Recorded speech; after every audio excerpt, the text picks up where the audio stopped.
Hello, and welcome to season 3 of the Watch Dad podcast. I am your host, Brandon McElroy. Happy to be here with you. Thankful for another opportunity to meet another great dad and somebody doing a lot of good stuff in the city. So just want to talk about it. Well, even beyond the city, to be honest. But, just want to talk about it a little bit. Introduce a good brother. Colin, how you doing? I'm good, man. How you doing, Good, Brandon? man. Good to see you, bro. Thanks for coming out. Yeah. Thanks for being on the podcast with us. A pleasure, man. Thank you for inviting me. Absolutely. Well, tell us a little bit about who you are and all the good things that you're involved in. Oh, man, I don't know if we got the time, man. I don't know. So where do we start? So, I am a proud dad, a proud husband of 13 years going to be here in September. Let me see. Got my company, Blue Gopher, starting to take off. It feels like your baby just starting to walk for the first time. You get those first steps and it falls the first steps. So that's how the business feels, Blue Gopher. So it's starting to grow its legs. Got my nonprofit taking off, man, Fill the Bag, the golf youth nonprofit. And then the church is growing as well, the Language of Light, which is a church I help seed with Pastor Ronald D. Riley Sr. And yeah, man, it's and so much more, man.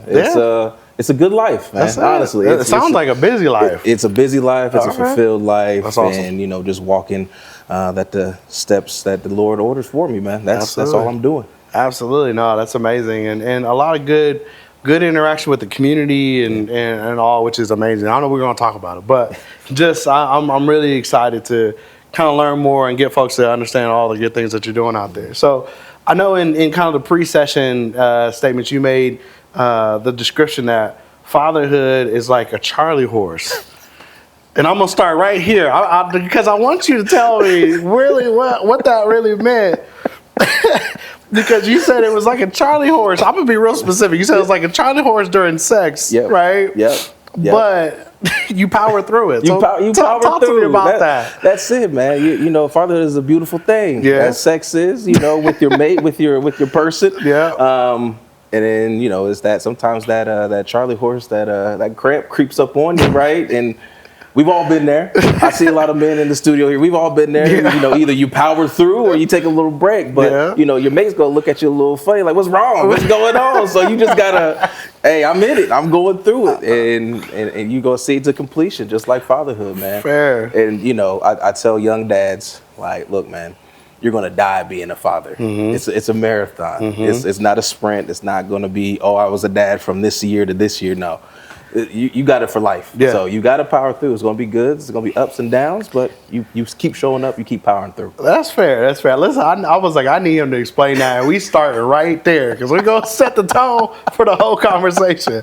No, but that's a real, thought. I mean, you have to keep going. There is no, I need to take a break, right? Like there is no stepping out. There's no, I got to go away. Like you are a father and what you have going on, they're going through it with you, and whatever those situations are. So I definitely understand that. Yeah. Now, your little ones are how old again? So my daughter is 7. Her name's Grayson. And then my son, Remington, is 4. Okay, Grayson and Remington. 7 and 4. 7 and 4. How are you liking those ages? Oh, man, it's busy. It's a lot of fun, man. It is. But it's a lot of work with it, too, because my daughter's growing up so fast, man. And it just feels like yesterday she was 4 and then my son was like 1 and you're like, okay, you got time, Yeah. Nah, the time is now. They here, they active, they're asking questions, they want to know what's going on, they want to know why things are the way they are, and they got thoughts, they got opinions, and millennial dads, we're more open to trying to explain it, right? My daddy wasn't like that, and I know his daddy wasn't like that. So, we're kind of in a different space where they see so much. Yeah. They get so much input. Absolutely. What's facts, what's fiction. You got to help them sift through it, especially with AI. But my daughter's getting pretty good. She knows, that's AI. So that's good. That at 7, she's calling it out. Oh, at 7, man, they're smart. Man. That's awesome. These kids are light years beyond where we were. We were 7. I was just trying to play some Sega. Right. Did I turn this thing on the right way? Yeah. Over there trying to blow out the cartridges, making sure dust is out of it. For sure. It was funny. I pulled the old Nintendo 64 out. Did so you? me and my son were playing some Smash Brothers just What? yesterday, just this weekend. Oh man, how did you like that? Oh, it's great. Does he talk about it at all? Like, Dad, why does this look like this? Or he just goes. He's just happy to be playing with Dad. That's and awesome. To do something. He likes the characters. I don't know if you guys know about Smash Brothers, but a lot of the Mario characters. We play Mario Kart too. On the Switch. So he kind of recognizes that. But it's just some good bonding. Yeah, that's awesome. That's awesome. So I know you've got a lot of businesses, a lot of things that you're involved in. Mm-hmm. Who are you as a father before you step into business life, community life? Like, who is Colin as a father? Mm. Well, first things first, I give glory to God. I ask him every day, every morning, like, what do you need me to do? Mm-hmm. I ask him, what order my steps? What is the calling? What is the purpose? Mm-hmm. And every day he wakes me up to renew my purpose and to renew my calling. And I know that everything that I'm doing is a step in that right direction because I'm following his marching orders. Yeah. It's not me. Yeah. This is not me. It's not my will that I'm here sitting here with you. I'm a conduit, for him. Absolutely. And that's what we are here in this podcast. I know you're a minister as well. That's so it. you understand that these are not our words. These are from the Father. So, first things first is there. And I had a good father. My dad, I have a great dad. He's still alive. Appreciate him. He's retired. Shout out to James White. There you go. Hard-nosed, blue-collared, no nonsense type of dad. But he's a great guy. That's my guy. If you're watching this, love you, Dad. But I think those two, I have a good compass. Okay. I have the marching orders from God, and I know what it takes to be, that good father. So, that's awesome. No, that's key. I know I talked to another father that kind of gave that same sentiment of like, you have to have a grounding first. You got to know where you're starting from, right? Like, it's not just jump out and go, because that can get you lost and down the wrong path, for sure. And you've got little ones following behind you. Oh man, and they're following so close, so close. They pick up on everything, and it's what you do, not necessarily what you say that they look at it. I gotta be mindful. Put my seatbelt on. Do all the right things because they're looking, they're watching, and they're like, "Hey, Daddy's not doing that. Well, I gotta do it." Yeah. Not listen. It's interesting. It's funny you say seatbelt. That was one of my daughter's first correctives to me. Like as she's getting older and you're clicking her in her seatbelt. I'm running to the mailbox. I'm putting her in her seatbelt, but I gotta run to the mailbox. She's like, "Daddy, you got your seatbelt on?" Yeah. Why you worry about my seat, Dad? Like, I'm good. What you mean? But it's real. It's like real. They're watching everything that you do. They mimic everything that you do, and that's key. I mean, it's key to the success of being a father, at least in my world, right? Of being a father and really recognizing that, like, hey, it is what you do that they are going to follow behind. That's it. Yeah. So, what changed when your firstborn was born? What changed in your world, in your life? What was some of the key things that you were like, got to do different? Man, that's a loaded question. Everything changes. The miracle of birth is that it's a miracle.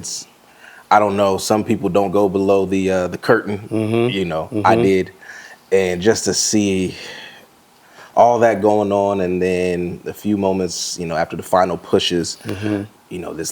This new life that you've brought into the world is, oh man, it's amazing.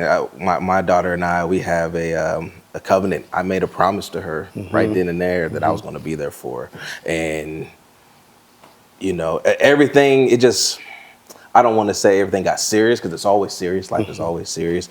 But, it changed things. It makes you want to be a better man. Yeah. Especially with your daughters. Yeah, man. Absolutely. And I don't know about you, but I had a time, when I was younger. And, you want to make sure you raise your daughters to be able to recognize the knuckleheads, to be able to recognize, like, to keep yourself safe and protect yourself. And I'm not always going to be there. Right.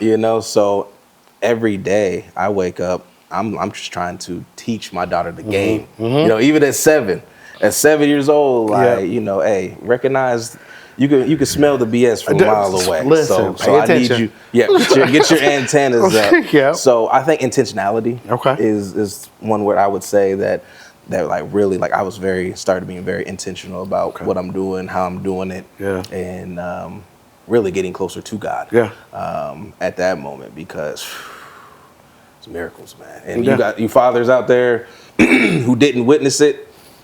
You missed out, because that is it's gross. But it's life. That's it's life. But if you ever can, take a little peek down there and see what's going on.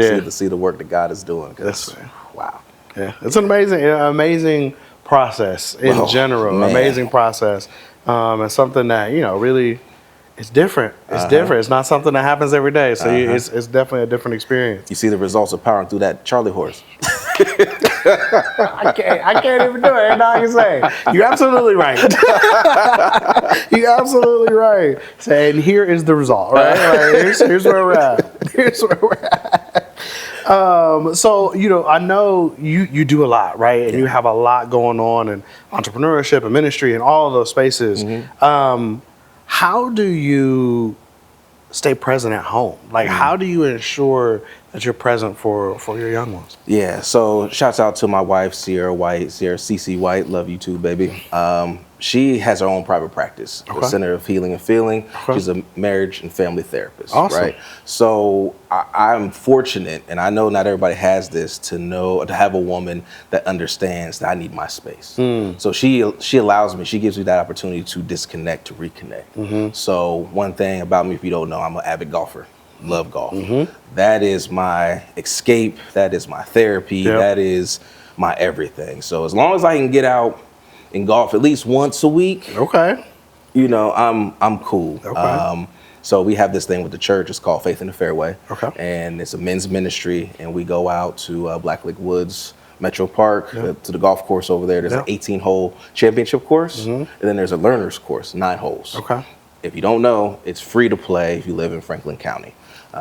It's free to walk, I'll say. If you want a cart or a push buggy, I think it's $14 for the cart, $4 for the buggy. But if you have your own equipment and you want to walk, it's free. So that's what we do on Saturday morning, 7 a.m.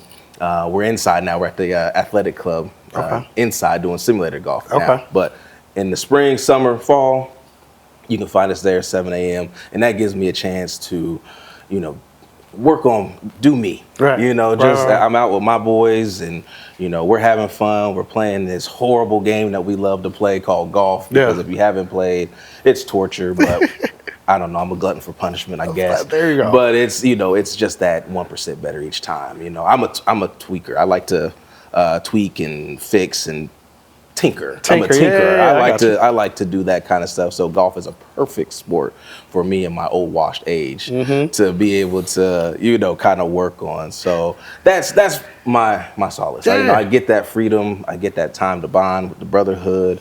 And now I can go back about 9:30 before everybody's kind of up and going, and I've already had my time on a Saturday morning. And that's kind of helps keep me grounded, for the rest of the week, that recharge. Nice. Listen, that's a blessing to be able to say people just getting up and going at 9. You come to my house, everybody's up at 6:05. Oh man, running around banging on doors. Daddy, wake up! Hold up, bro. It's 6. I'll put it like Saturday. This: before your wife starts to realize, man, where Brandon at? Hold on. No, I'm already back, man. I done did what I need to do, and I'm back. I'm back. Yeah, no. She'd be like, you better hurry up. I've been here fighting for my life for 3 hours. That's awesome. Now. No, that's good stuff. That's good stuff. So when you think about your kids and what they mean to you, what have they taught you? Maybe even more than entrepreneurship or ministry. Like, what have your kids really taught you as a dad, as a father, as a husband? Patience.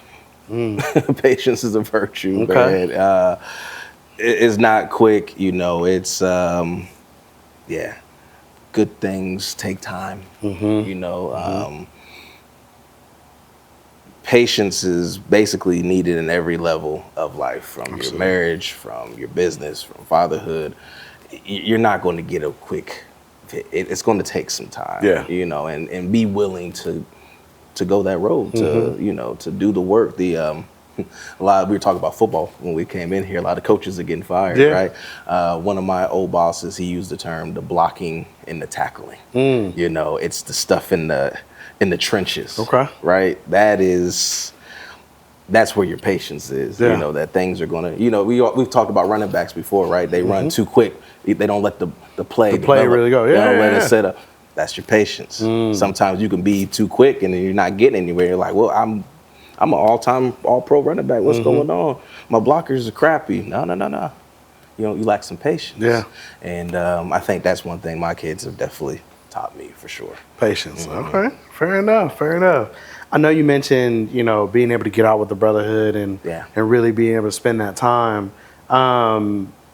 Did you expect that the bond with those brothers that you get a chance to go out, other fathers, to be as impactful? No. And did that build a certain community that maybe matters more to you today than it did before? It does. I did not expect this band of brothers, even from the church to, you know, Fatherhood fraternity. Shout out to DJ Durrell. Absolutely. And, you know, just to have all these support systems. You know, I didn't expect that. My dad was a lone wolf, right? Like, I didn't see him interacting with other dads. Really, my dad went to work and came home and provided. My mom was a homemaker, a domestic engineer is what she calls it. All right. And, you know, that's it. I was with her most of the time. Then my dad was working second, third shift. So I didn't see him as much, but he was there. Right. You know, we had the house, we had the cars, we had all the, you know, all the stuff that you need.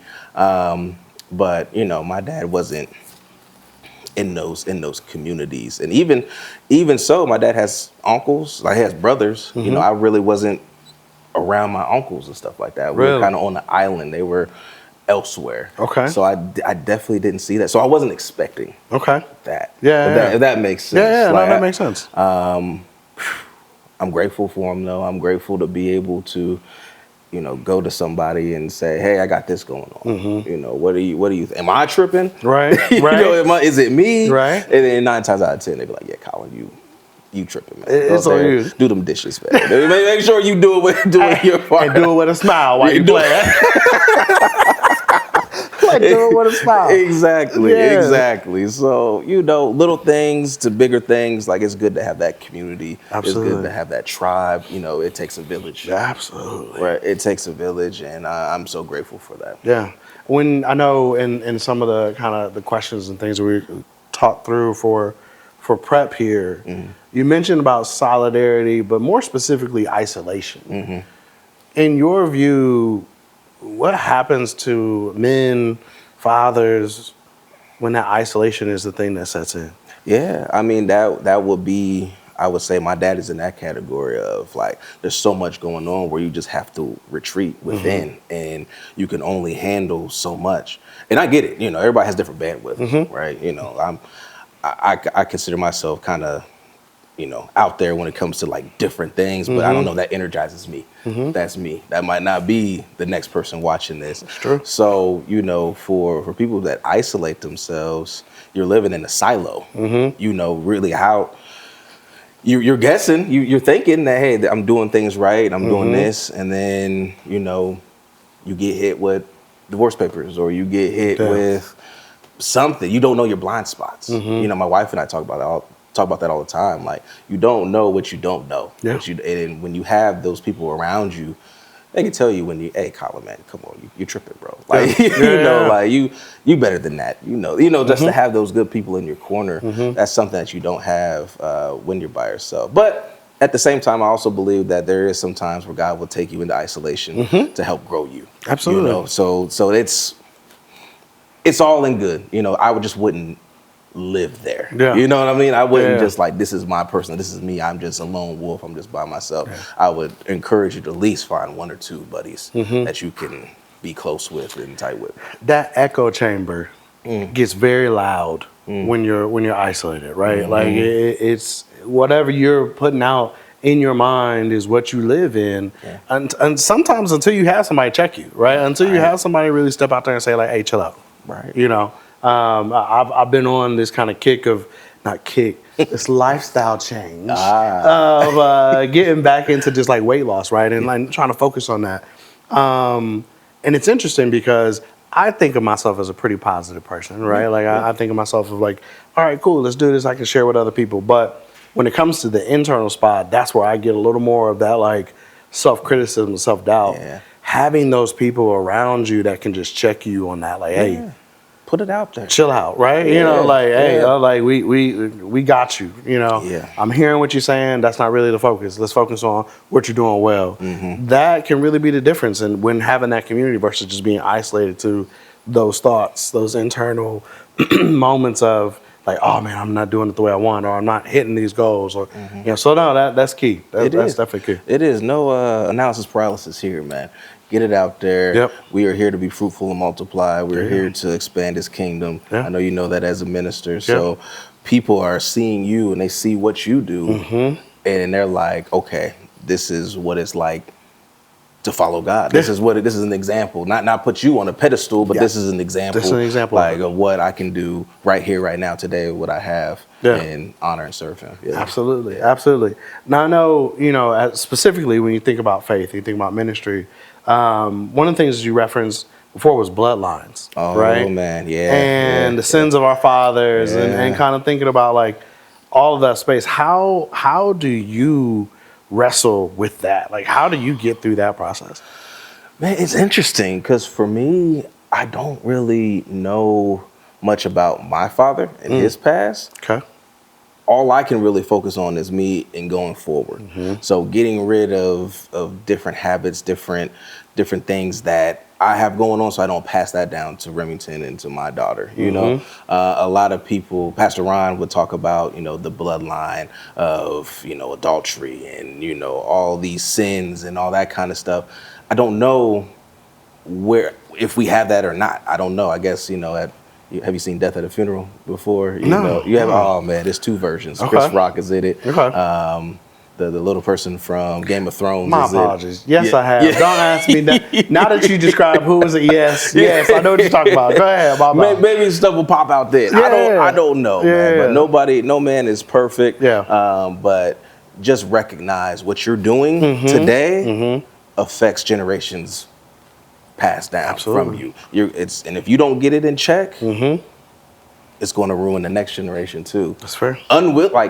Unbeknownst to them, they might not even know that, hey, dad struggled with a porn addiction, and it really put things out of whack, and it messed up the marriage, and now the expectations of sex are unreal, and they might not know that, but they might have to deal with that too. Right. And if you haven't conquered your demons, how can you help them conquer theirs? Absolutely. So that's really, thinking about it on a bigger picture. It's not just me. It's me in the future generations after, my grandchildren, my grandchildren's grandchildren. And really for me, I'm glad you brought this up, because for me, I'm really going to get back into uncovering my family tree. Okay. And looking at different bloodlines. I was really on that kick for a long time, about probably 15 years ago. Okay. And I kind of put it down, but I think it's imperative now more than ever, because my parents are getting older, and if something happens to my mom or my dad, I really have no other connections to our family tree. Gotcha, yeah. And I think it's very important that when my kids start asking questions, because they're going to start asking questions. Definitely going to do that. I need to have the answers. Yeah. My mother's father, my maternal grandfather, passed away when my mom was 2. Oh, wow. So that's a whole line that I really don't know too much about at all. Right. I know they has a headstone. Not even a headstone. It's like a plaque. Oh, wow. In Green Lawn Cemetery. Okay. I know that much, but I don't really know too much about his family. I know they're from Maryland. Okay. That's about it. And then my dad he's one of 9. Wow. Right? And they're all over from North Carolina. I don't really know much about them either. Outside of my dad is named after my great grandfather. Okay. And you know what they said? They said my grandmother said this. Like, they didn't really know what he did. He was just a businessman. A businessman. And I think about it, and I'm like, man, that's probably what people would probably say about me. Like, Colin does a lot of stuff. He a businessman. Because of it's the bloodline, right? Things are passed down and you just don't even know. So it's important to uncover that past and deal with that. So you can be in the present and make for a better future. Absolutely. That being said, are there any things that you are kind of intentionally breaking down, or you're saying, hey, I want to stop from being that generational thing for your kids? Are there anything that you're like, nah, this ends here? Oh man, that's a really good question. My dad did a good job of kind of like shouldering that burden. And honestly, you know what? My grandfather did too, because he was a family man. He was married to my grandmother for 50 plus years. You know, he did have alcoholism. Okay. You know, there was in the family. My dad doesn't drink. He might have a beer here and there, but he's not a let's go out and get some bourbons type of Yeah. guy. You know, a lot of my family were womanizers. I'm a one woman man. You know, I'm not doing that type of stuff. I think if I had to pick a certain thing to like take on, it's something I'm already kind of doing. Is being the glue, bringing family together. Okay. Like let's not be in our silos. Yep. Let's not like be alone in our own families. Let's come together because the people, the kids need to know what their cousins look like. I don't know about you, but I have cousins who dated cousins. Oh, and, wow. You know, that's not pretty. That's not a so that you want to boast on. But Right. yeah, you need to know your family. Yeah. And I think I am that person. And just having this conversation is just hitting me right here, right now. Like, be the glue. Because I've been putting together family reunions and all this kind of stuff. And I'm like, I just don't feel like I just don't have the time Right. for it. But I think this year I gotta make that time, especially on my dad's side. Because ever since my grandmother passed away, it's been dark. It's been dark up there. And not to say that it's been bad times. It's just been, as a family, we haven't been together at all. So that's something that I want to work on is bringing us together, being the bridge. Being a bridge. No, that makes sense. Yeah. That makes sense. You know, you being in the world of ministry and, you know, preaching to others on how to make some of these adjustments, these changes, and giving them a good word. How does faith play a part in your world? How does faith play a part in accountability and even grace? Right? So you're talking about making some big changes and making some adjustments and being intentional about those things. How does faith play a part in that for accountability and grace? Man, so faith is everything. But I forget the exact verse, but without work, faith is dead. You know, like that's really one that I live by. You got to do the work. You can't just say you have faith and expect things to go your way. You gotta put the work. You gotta put the sweat equity into it. Grace is given to us, given to all of us. You know, grace is there. Who am I not to give my next brother grace? You know, I was given grace, so I'm going to give you grace. And you know, some things I get it, especially when you deal with family. You know, it's unforgivable, right? You know, but you do have to be that bigger person and give that grace. And have faith that things are going to work out, because at the end of the day, they typically do. So that's what I would say. Keep the faith. Keep the faith. And always give the grace. You know, right. always, because that is what was given to us. That's fair. No, that's fair. It was interesting when I was kind of looking over some of our pre-chat. You mentioned that you don't get overwhelmed. And listen, from a person that does, I'm gonna just say that. For a person that does have those moments of being overwhelmed and kind of like, "Whoo, how are we gonna figure this all out?" You said you just show up. That was something that stood out to me. You're like, I don't get overwhelmed.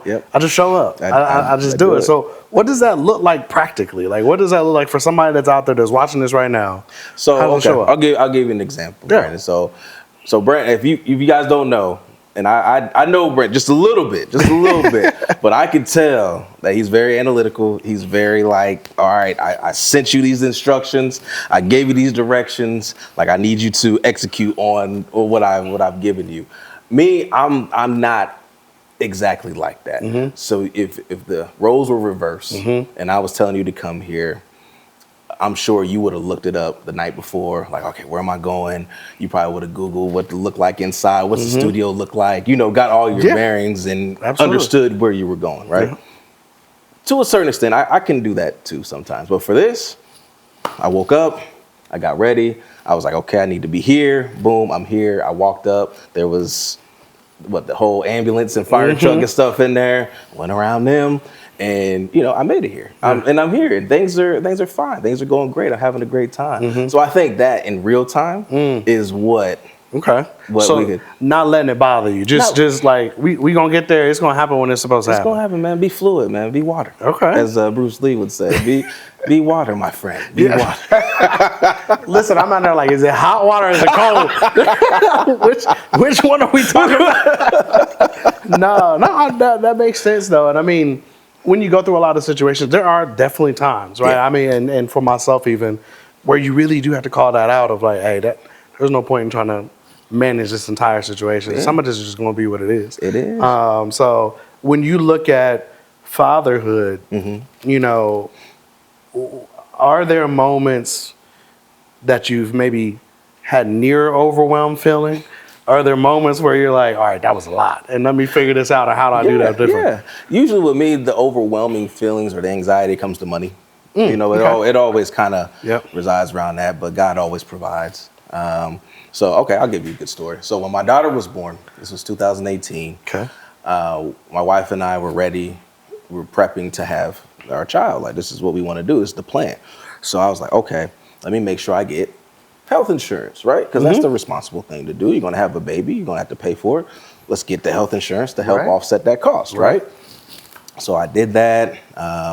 Went through a broker, a friend of mine. He got me connected. We had the health insurance. And I'm thinking, okay, cool. We in there. So I'm doing my thing, one hit a quitter.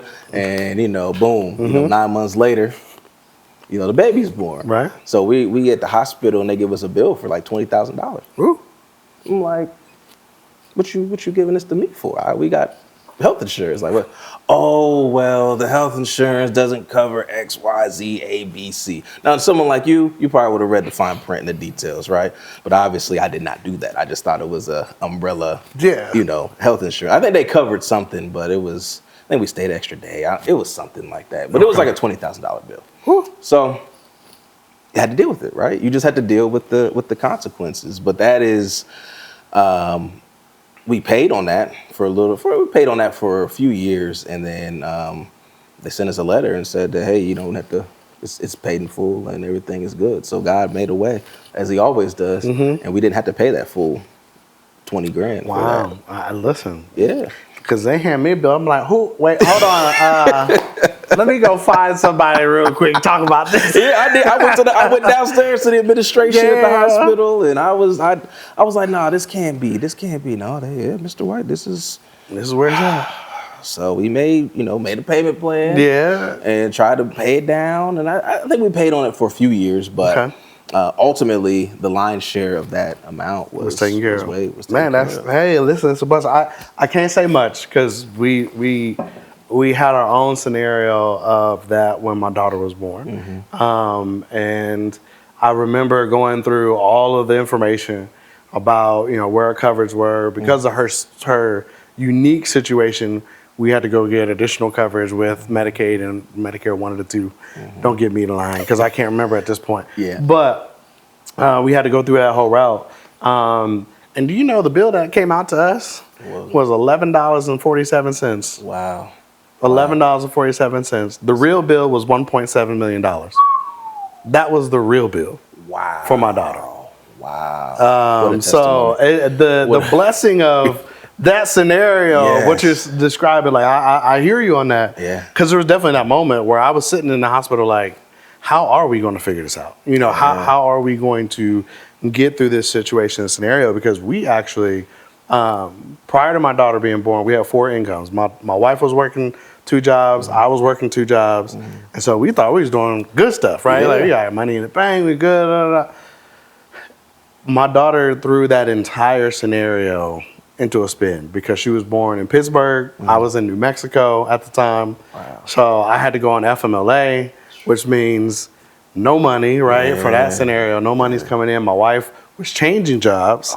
So she now only had 1 job, but had to go all break. So we're literally sitting there with no income. Wow. Staying at the Ronald McDonald House in Pittsburgh, right? Wow. We were moving back to Columbus. But it was just so interesting that certain scenarios and situations that happened, because we had no income, we had to go apply for the Medicaid and all that. Yeah. And because of that, that's what ultimately ended up getting us the coverage of, you know, being able to take care of it. Yeah. But yeah, 2 different NICUs, a life flight in the middle of that, $1.7 million, and I got a bill for $11.47 some cents. Wow, what a blessing. So I mean, What a hey, blessing. I guess for those of us that are still reading lines, the faith still applies. It still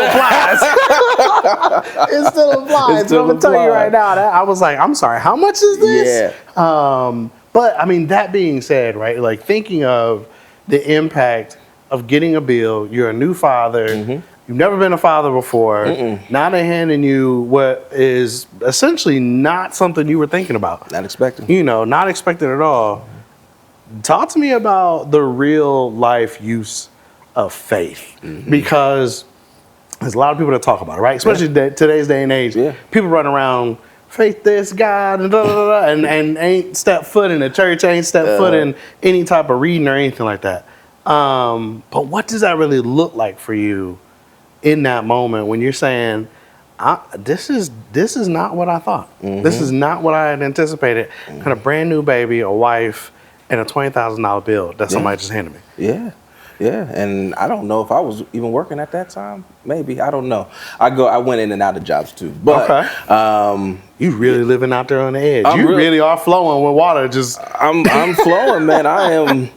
This is God's plan. Like, you know, Drake made it popular, but this is really, guys. I'm here by the grace of God. There you go. There you go. And to answer your question, welcome to fatherhood, right? You know, that's that. Figure it out. Yep. You know, and every move you make is helping you. You know, it's a Rubik's cube. It's a puzzle, and that's where the we talked about the community.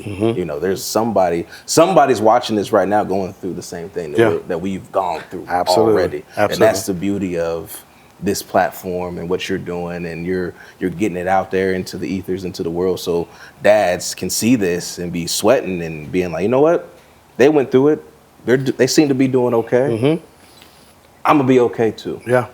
And that's that faith. That's that stepping out on the faith that things are going to be okay, because it's been okay. You know, like I've been through so many situations, man, I shouldn't even be here. And I'm sure you could probably look back and y'all could think back, like, man, there's no way I should even be alive right now. Right. Like all the things that you did when you were younger, and that was all faith. You might not have known it at that time, but it was all faith. And now, as I'm older and more mature, I can recognize that, you know, God has been there to protect me this whole time. Yeah. The prayers of my mother, the prayers of my grandmother, you know, the prayers of people in the church, you know, have created this perimeter, this barrier around me to help me. I'm not here on my own accord. Yeah. This is not my strength. Yeah.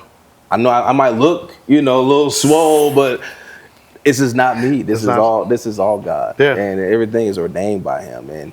And having that faith is just believing and surrendering. Yeah. And serving Him. And that's really all. I can't really say any more about that. And just the examples that we named. Yeah. Why wouldn't you have faith? That's true. Why wouldn't you believe? And you know, going from job to job, going from city to city, you know, trying to make things work. Me and my wife were supposed to get married in 2013, and what I got fired. You know, Wow. I got fired. And we were like, maybe we should push the wedding back. I said, no, we're not going to push the wedding back. Right. By the grace of God, I was fired in February, got a new job in May. Luckily, we moved to Nashville. You know, I was able to make the money necessary to pay for the wedding in September. Wow. Wow. Anybody else would have pushed the wedding back. But I was like, no, if we push this wedding back, who is to say what's going to happen? Yeah. Like you have to draw your line in the sand. You have to stay strong. I don't care if you're going to justice of peace. We're going to get married on this day because this is what we said that we're going to do. Yeah. We're going to be people of our word. And just because the world throws things at us, it's not going to throw us off of our path. There you go. Man, we've been locked in like ever since. And I have stories prior to that, but that's one story kind of to me outlines everything with faith, man, because that is a crazy story to think that I made enough money to pay for that wedding in July, August, September. That's a short amount of time. That's a short amount of time. We pushed the honeymoon back, but that was okay. That was our 1 year. That was our 1 year anniversary gift. So it worked out. And Lord provides. There you go. Yeah. There you go. Man, wow. That's I mean, that's a challenge to just get all those things squared away in that short amount of time. But as you say, you're stepping out on that faith. and kind of saying, hey, this is, I'm gonna leave it. I'm gonna leave it right there where you got it. I'm gonna walk off and let him handle it. Man, That's fair. pray on it and believe it, man. Yeah. 'Cause it's real. Yeah. One thing that I know when I was kind of going through our pre-stuff, it was kind of interesting. He said, dads lose joy. And you said we lose joy. I'm interested in understanding your thoughts around why do we lose joy as fathers? Oh, man, because life is heavy, man. Like you remember when you were young, everything was free, everything was sedity. You know, you were just living life, and then you get hit and you're like, oh, this is you feel like that meme, that boy, like this is real, and life just wears you down. You talk to a lot of older black men, they're just tired. They're just wore down. You know, my dad just tired. He retired from Honda, you know, had to work with folks that didn't look like him and deal with that day in, day out so he can make a living for his family. Made some sacrifices, and I'm sure he didn't want to be there, but he had to be there, right? And I think there's a lot of that, and it goes back to the silos too. Like, so when you have to endure that when you're alone, I think it's 10 times worse. I think if you endure that, and then I'm talking to Brandon, like, yeah, man, my boss is doing this, or yeah, my boss, like, you understand it's a collective. I think it spreads that weight and doesn't weigh as much. If that makes sense. Yeah, that joy, if you don't protect your joy, it will flee, man. It will flee. So, you know, it's little things. Like playing Nintendo 64 with my son yesterday, that was joyful. You know, being able to go to church with my family, that's joyful. Going to chapel for my daughter's church, you know, surprising her there. See the happiness on her face, that's joyful. You know, maybe getting, you know, doing something small for my wife, maybe grabbing flowers or giving her a good kiss and you know, squeezing on the booty or something a little bit. That's joyful. You know, like, just, it's the little things. It's the small things that add up. So don't think it has to be one big grand gesture to have joy. It's the little things in life that give you joy that you got to protect. You absolutely right. I mean, when you think about how things start to go down, they don't always go down in one big scenario either. Sometimes it's just those little pieces that start to fall away. What's the Bible say about the little foxes spoil the vine, right? Those little things that just really get to the greater picture, but it's small, one piece at a time. So no, it makes sense. Keeping your joy is important, especially as a father, because a lot of times we set the tone, right? Yes, we do. Even unintentionally, you know, you wake up in the morning and you moving. Your wife is like, well, what's wrong with you? Nothing. I'm tired. I didn't get enough. You kicked me 5 times last night, but I'm good, you know? But we set the tone, because then the kids come in and they're looking at you like, Dad, you good? No, I'm all right. We making it, you know. That sets how a lot of folks' days go, and not recognizing that power really and that authority within being a father in the home really does help to run a lot of those good moments, bad moments, right?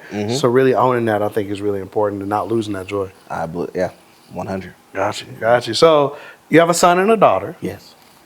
What's the difference between raising a son and raising a daughter? What are the differences that really stand out to you? So I knew you were going to ask this, and I've been thinking on this.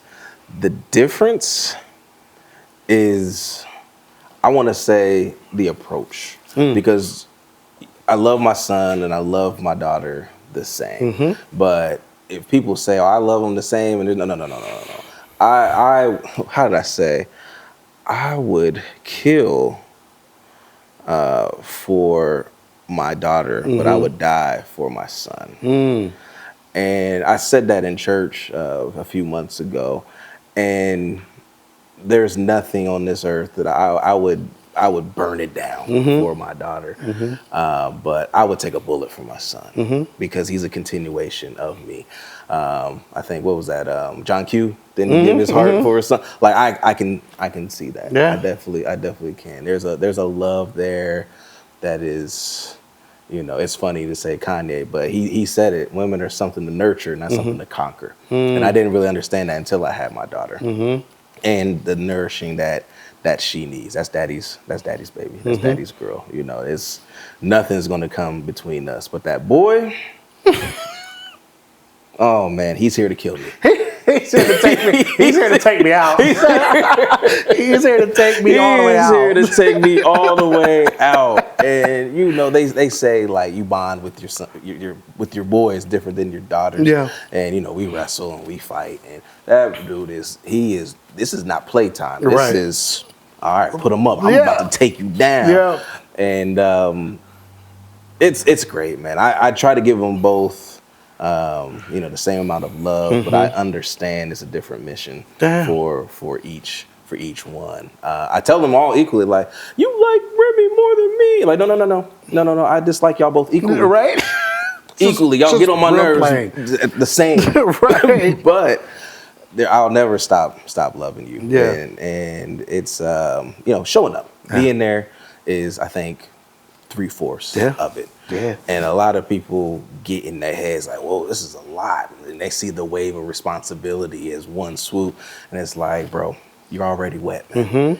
You know, like, yeah, you're going to get thrashed by a wave or two, but staying 10 toes in it, man. Showing up is 80% of the job. You know, like 20% is definitely showing them the way, showing my daughter what to avoid, showing my son how to treat, you know, young ladies and how to live in this society. And it starts with what they see. Modeling it. So I got to model that behavior at home with my wife.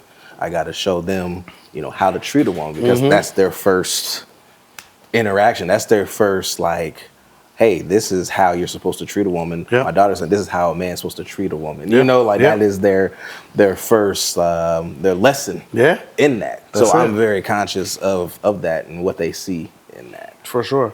For sure. No, it's a good call out to a lot of the things. I was thinking when you were talking about it, you know, with my son, watching the two of them being raised together is very interesting. My daughter loves to roughhouse and to go, right? Like, I wasn't light with her at all. I tossed her across the room just like anybody else, right? But now watching my son engage with her is interesting, because I've never been one to go out and say, like, let's fight, right? Like, I'm not doing it. But my son is the first one, and he's 2. He's like, you want to fight? He got his fist up, and I'm like, first of all, what have you been watching? Who are you trying to fight, little boy? You know, like, what are we doing here? But it's so interesting to see the two of them, to know, like, you were raised in the same house, right, with the same parents, and y'all are so different, similar in a lot of things, but so different, and your approach has to be so different with them. And I think you said it right? You like, with your son, you're teaching him how to treat, and with your daughter, you're teaching her how to be treated. You know, and especially in this world, right, and how things go, it's just so key to really catch that difference and understand those two engagement points with them. So that's awesome. That's awesome.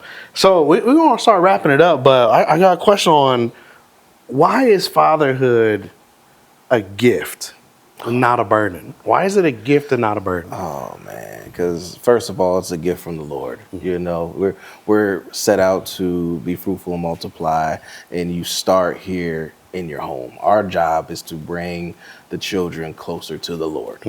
That is what we are here to do. That's the gift. That's the, oh man, to be able to be the you know, the Lord is the gardener of the vine, right? But to be able to be on that vine and to give the fruit, you know, that are the seed of the child, to be able to participate in that is an amazing. It's an honor. I don't take that lightly.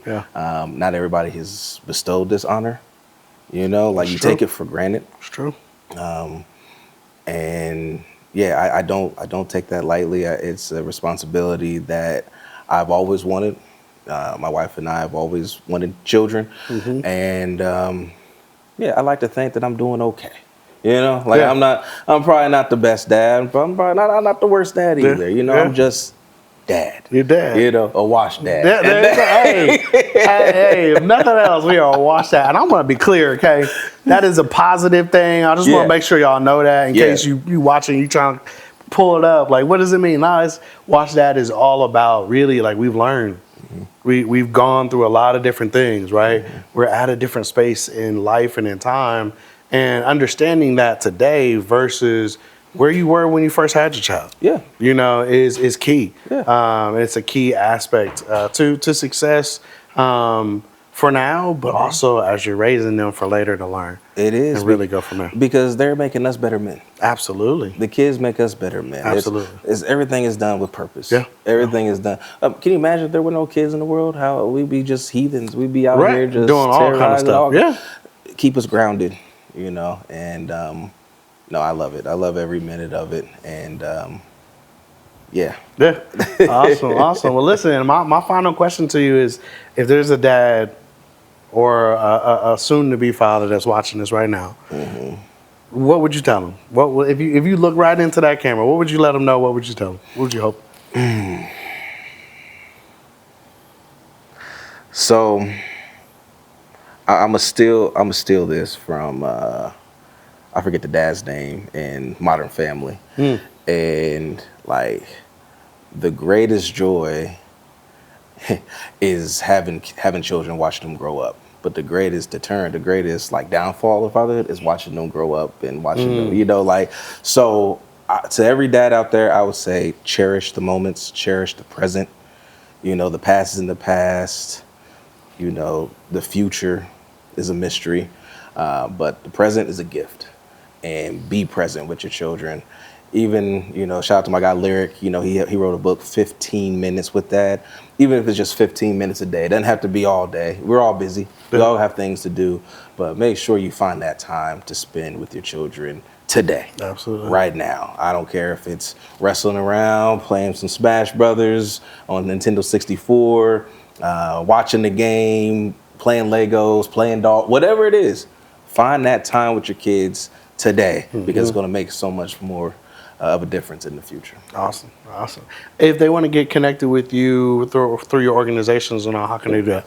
Yeah, so you can follow me on Instagram at Bilco, lower BILCOE. You can also follow my page, my company, Blue Gopher app, BLUEGOPHERAPP, and then what's the last one? Oh yeah, Faith in the Fair. Oh, I'm sorry, Fill the Bag. So it's FTB_Ohio.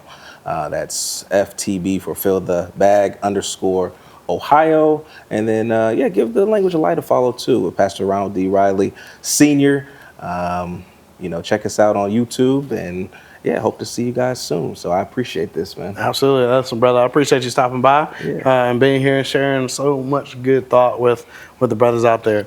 For those that are watching, thank you so much for being here. Appreciate you going through it. Listen, if you haven't checked out some of the other episodes, please do so. Go through the YouTube page. If you're listening on podcast, scroll up on that. Make sure you tap into some of the other brothers that are out there giving good conversation and good word for just sharing it, really, making sure that our fathers are understanding that this community. We're out here. We're with you. If you need us, reach out, communicate and all. But until next time, y'all have a good one. Peace.